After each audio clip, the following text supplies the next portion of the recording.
नमस्कार साथियों, मैं मनीष भारती संस्कृति आईएएस प्लेटफॉर्म पर आप सभी का स्वागत करता हूं। उम्मीद करता हूं आप सभी स्वस्थ होंगे।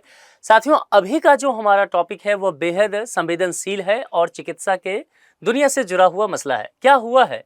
दरअसल भारत सरकार ने कुछ दवाओं के निर्माण पर तुरंत प्रतिबंध लगा दिया है। यानी कि ये दवाएं कुछ ऐसी हैं जो अब आपको मेडिकल स्टोर पर नहीं मिलेगा। और क्यों ऐसा कहा जा रहा है? आप जानते हैं कि नशीली पदार्थों पर निश्चित तौर पर बहुत सारे जो नशीली पदार्थ हैं, खासकर ड्रग्स वाले इशूज को लेकर के जब हम बात करेंगे उस पर प्रतिबंध है। लेकिन बहुत सारी कंपनियां ऐसी क्या करती है कि मेडिसिन के नाम पर इस तरह के ड्रग्स निर्माण का काम करती है। और ये सारी चीजें जो है बीबीसी के एक पड़ताल में अभी पता चला है। तो भारत सरकार ने दवा कंपनियों द्वारा जो दो चीज यहां पर देखेंगे, टेम्पेटाडोल और कैरिसोप्रोडोल के मिश्रण को बनाने और निर्यात करने पर तुरंत प्रभाव से रोक लगाने की बात कर दी है। मामला क्या है समझिए। बीबीसीआई की एक रिपोर्ट आया था, उसमें यह खुलासा किया गया मुंबई को लेकर के। मुंबई स्थित एक कंपनी है, मेडिसिन की कंपनी है एविलो फार्मास्यूटिकल्स, और यह कंपनी को लाइसेंस भी नहीं प्राप्त है। यानी कि बिना लाइसेंस की ये दवाई बना रही है और दवा भी इस तरह का बना रही है जिससे नशे की लत हो सकता है। तो इस रिपोर्ट में जो कुछ प्रमुख बातें कही गई है उसको समझिए। यहाँ पर कहा गया है कि ये जो कंपनियां हैं इन दवाओं को तैयार करके अवैध रूप से यहाँ से इसका निर्यात कर रही है। और निर्यात कहाँ का किया जा रहा है?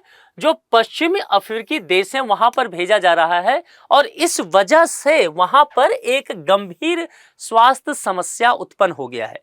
और यह जो कंपनी है विभिन्न ब्रांडों के नाम से कई तरह की गोलियां बनाती है।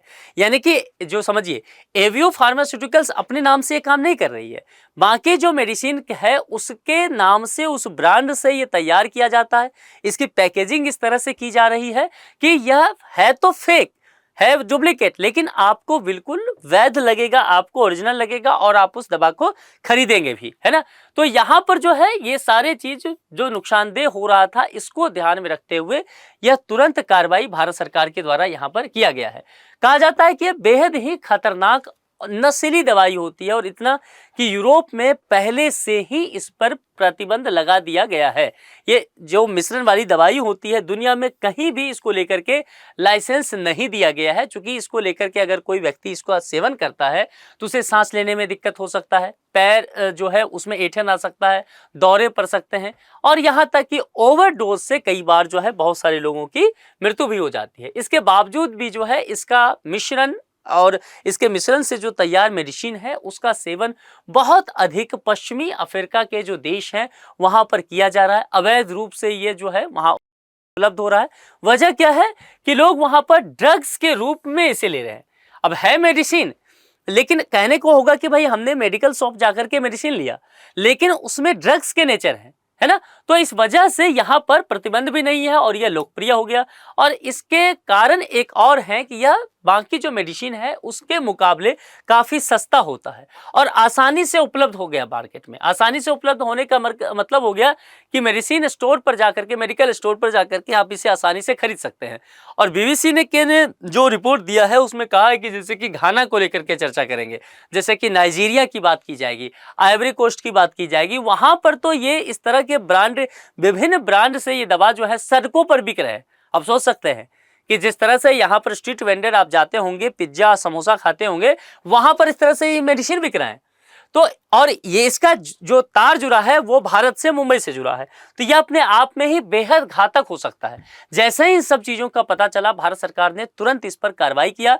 भारत सरकार और महाराष्ट्र सरकार की संयुक्त ड्रग इंस्पेक्टर टीम ने एवियो फार्मास्यूटिकल्स के उत्पादन केंद्र और गोदाम पर छापा मारा। पूरा स्टॉक जो है उसको जब्त कर लिया गया और उत्पादन को लेकर के तत्काल प्रभाव से इस पर रोक लगा दिया गया। सरकारी निर्देश और प्रतिबंध भी यहाँ पर आ गया है। स्वास्थ्य सेवा महानिदेशालय और central drugs standard control organisation यानी कि सीडीएसयू ने सभी राज्यों और केंद्र शासित प्रदेश के जो ड्रग कंट्रोल अथॉरिटी हैं उनको निर्देश भेजे हैं और कहा गया है कि इन दवाओं के निर्यात को लेकर के एनओसी नहीं मिलना चाहिए, यानी कि नो ऑब्जेक्शन सर्टिफिकेट।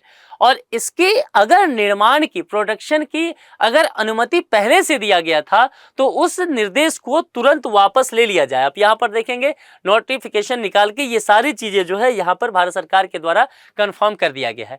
अब इस दो के विषय में समझते हैं कि ये जो है टेम्पेटाडोल और कैरिसोप्रोडोल के बारे में आखिर ये क्या है। देखिए, सबसे पहले इसे जो रखा गया है ना, वह ओपीओइडी की श्रेणी में रखा गया है। हम इस पर भी चर्चा करेंगे कि यह क्या होता है।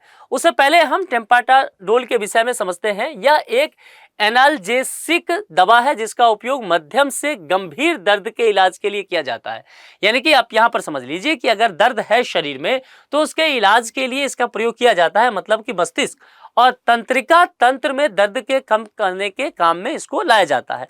दूसरी बात, जो कैरिसिप्रोडोल होता है, यह एक मांसपेशी शिथिलक दवा है। यानी कि आप कह सकते हैं इस तरह से कि अगर इस मेडिसिन का प्रयोग किया जाता है और बॉडी में कहीं भी पेन होता है, दर्द होता है, ऐंठन होता है, तो वहां पर यह कम हो जाएगा, है ना। आपको उसका आभास, उस दर्द का आभास नहीं होगा। अब बात करते हैं ओपीओइड की विषय में। आखिर ये क्या है? देखिए, ये जो है ओपीओइड दवाओं का एक वर्ग है। अब यहाँ पर दो चीजें हैं, एक तो है नेचुरल, दूसरा है सिंथेटिक। इस दोनों ही रूप से ये अफीम के पौधे से प्राप्त होते हैं। जैसे कि उदाहरण के तौर पर देखेंगे तो ऑक्सीकोडोन की बात की जाएगी, मॉर्फिन, कोडीन, हेरोइन और फेंटेनाइल जैसे जो होते हैं उत्पाद इसकी तरह देखा जाएगा। ये मस्तिष्क में ओपियोइड रिसेप्टर से जुड़कर दर्द के संकेतों को कम करते हैं। और जब संकेत, अब देखिए यहाँ पर अगर दर्द है तो दर्द आपको कैसे होगा? जब आपका मस्तिष्क जो है यहाँ पर सिग्नल भेजेगा तभी होगा। लेकिन अगर इस सिग्नल को शिथिल कर दिया जाए, ना भेजने दिया जाए मस्तिष्क को, तो फिर यहाँ पर दर्द नहीं होगा। इनफैक्ट दूसरे तौर पर आप देखेंगे तो इसमें आनंद की अनुभूति होता है। इसलिए कोई कोडीन लिया है, मॉर्फिन लिया है, हेरोइन लिया है, तो आप देखेंगे उसका बर्ताव एक अलग तरह का होता है, हंसता रहेगा, खुश रहेगा बहुत ज्यादा, है ना। लेकिन अगर इसका उपयोग अधिक होने लगता है तो नशे की लत हो सकता है, ओवरडोज होने से गंभीर स्वास्थ्य समस्याएं हो सकता है और फिर जो है ओपीओइड संकट उत्पन्न हो जाएगा। हजारों लोग जो है प्रत्येक साल इससे मरते हैं। US centre for disease control and prevention यानी कि सीडीसी के अनुसार जो है 2022 में एक डेटा आया था जिसमें 82,000 मौतें जो हैं ओपीओइड ओवरडोज के कारण ही हुआ था। तो इसीलिए तत्काल प्रभाव से इस सब पर भारत सरकार जो है रोक लगाने जा रही है।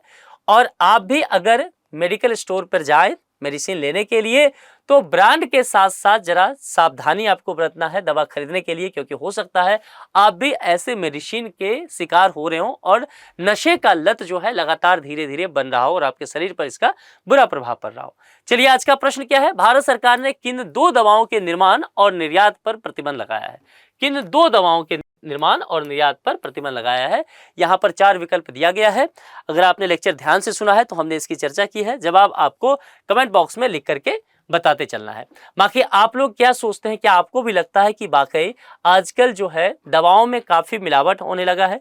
ब्रांडेड मेडिसिन के नाम पर कुछ भी थमा दिया जा रहा है लोगों को और लोग इसके जानकार भी नहीं है और पैसा भी बर्बाद होता है और दूसरी बात जो है स्वास्थ्य का भी नुकसान होता है। अगर आप ऐसा सोचते हैं कमेंट बॉक्स में लिखते चलिए। आज के लिए इतना ही। अपना बेहद ख्याल रखिए। बहुत बहुत शुक्रिया। Thank you so much.